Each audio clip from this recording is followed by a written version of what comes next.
As a well-known tropical fruit, durian has won countless fans in China due to its unique flavor. Thanks to its proximity to Southeast Asian countries and smooth operation of cross-border transportation, South China's Guangxi Zhuang Autonomous Region has witnessed soaring sales as durian season has come. 目前今年的榴莲的销售情况还是非常的乐观的，各个产区的榴莲是开始流进了中国的市场，未来的榴莲的市场是一个很乐观的一个状态。经常买来吃，口感很好。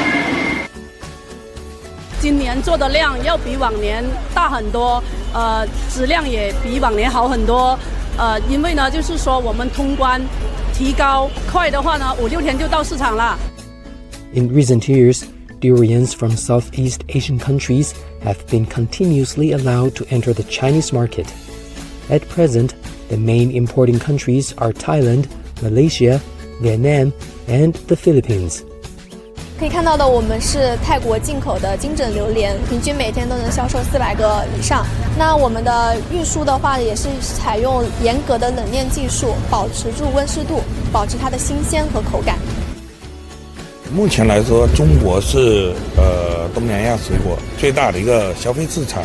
然后呢，在泰国产地每一年都以15%到25%之间的这个幅度在增长，在增量。